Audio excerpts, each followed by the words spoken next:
suivant tous les discours de celles et ceux qui devaient passer devant la population pour parler, nous avons compris qu'il y a un certain nombre de problèmes. C'est vrai que c'est une fête, mais la fête n'est pas en apothéose, d'autant plus que les conditions de travail ou d'autres conditions ne sont pas réunies. D'ailleurs, même quand je suis monté au créneau, je dis qu'apparemment la mobilisation n'était pas faite.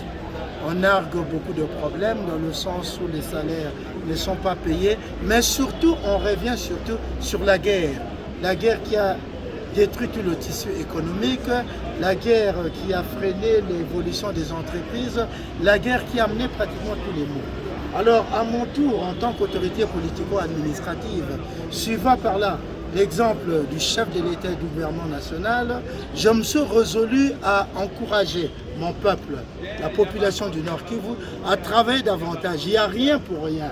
Et c'est toujours en travaillant qu'on arrive à quelque chose. La guerre n'est pas une fatalité.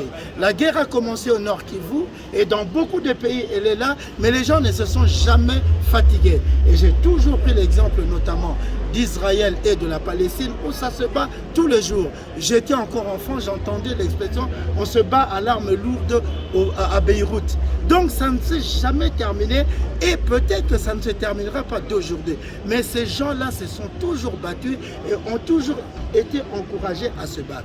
Et c'est ce que j'ai fait et je fais et je ferai toujours pour la population du Nord Kivu et la République démocratique du Congo partant que nous devons battre. Nous devons prendre beaucoup de courage.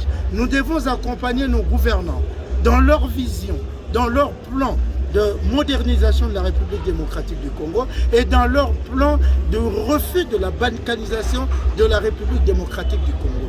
En cela, le chef de l'État, le gouvernement ont mis en place beaucoup de systèmes, beaucoup de mesures pour enrayer cette guerre, pour lutter contre tous les fossoyeurs de troubles ici au Nord Kivu et nous devons les accompagner.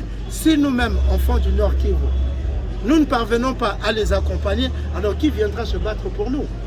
Donc voilà en bref le mot de l'autorité que je suis, c'est encourager les enfants du Nord Kivu à travailler pour les travailleurs, à se battre pour les militaires et chacun dans son domaine se battre pour que le Nord Kivu puisse hisser à un certain niveau et concourir au développement de la République démocratique du Congo. Nous vous remercions.